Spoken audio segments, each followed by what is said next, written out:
Se dio a conocer la tercera y última entrega del análisis de propuestas de política pública de los candidatos a la presidencia de la República elaborado por Integralia Consultores, y vamos a platicar sobre los resultados, qué tan factibles son las propuestas que han hecho los candidatos presidenciales.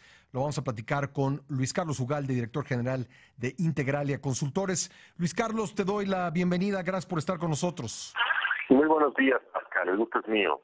Bueno, cuéntanos qué encontraron respecto de las propuestas hechas por los candidatos presidenciales respecto de su factibilidad.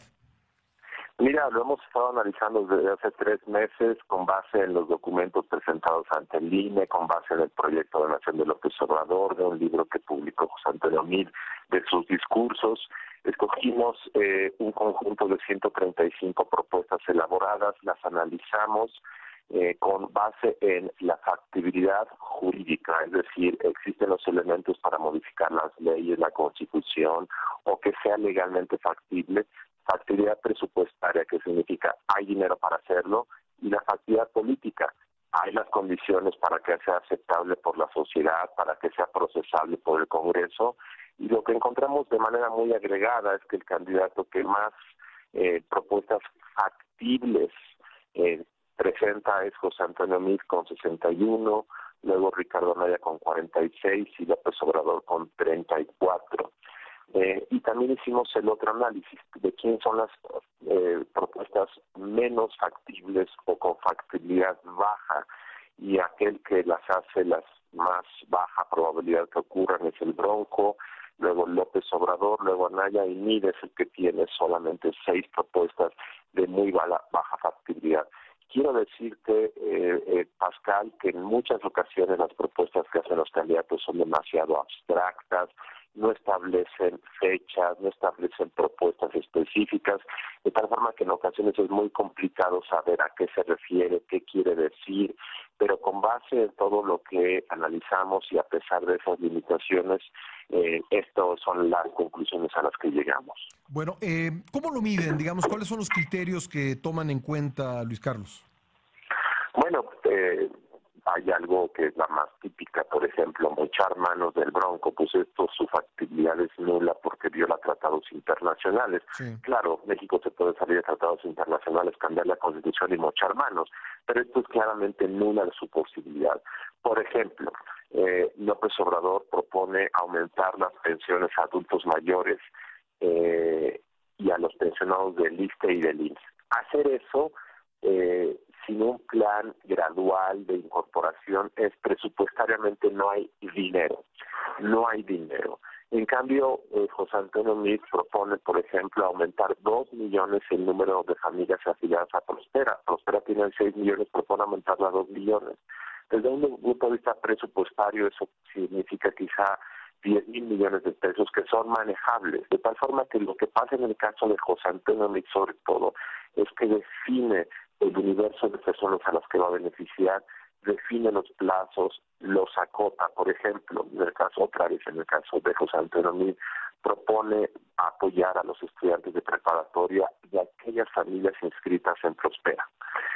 López Obrador, por otra parte, propone crear becas para los estudiantes de prepa y además propone crear un programa de empleo temporal para aquellos jóvenes que no trabajan ni estudian. El universo de eso es enorme y por lo tanto, aunque sabemos en los hechos que esos programas se van a llevar a la práctica de manera gradual, al menos como está conceptualizado, es algo que no permite proponer que esto es factible en el corto plazo, Pascal.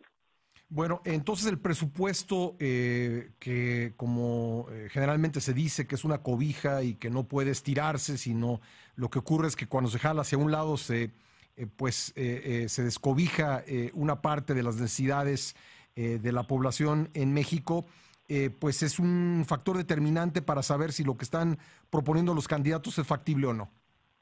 Por supuesto, el presupuesto es la primera reflexión que tiene que estar aprobado en el mes de diciembre, y si no hay suficiente dinero no puedes hacer cosas, y esta es la primera realidad. La segunda realidad es que muchas de estas propuestas requieren modificaciones a la Constitución, y por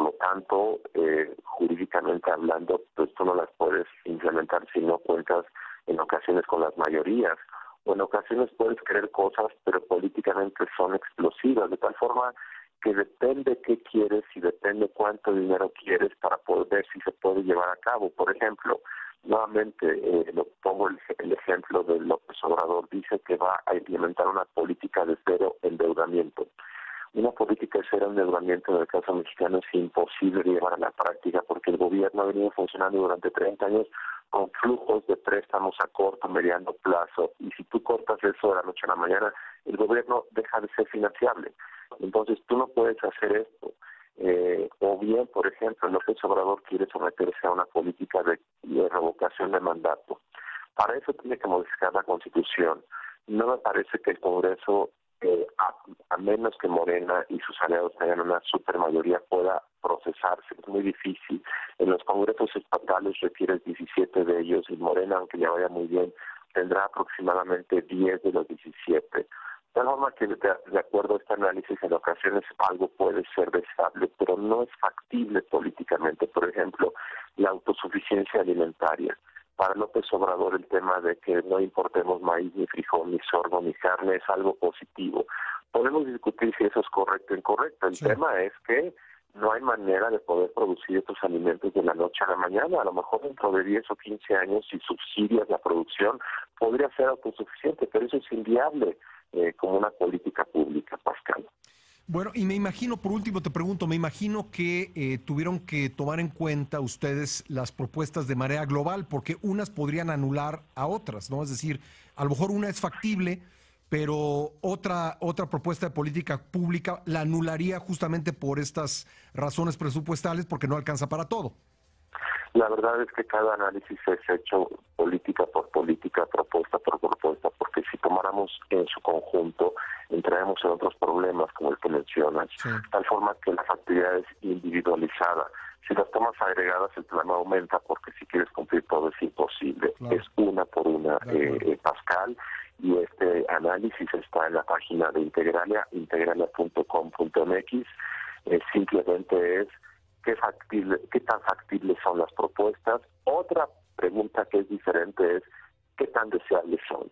Algunas cosas pueden ser factibles, pueden ser ejecutables, pero no ser deseables para el país.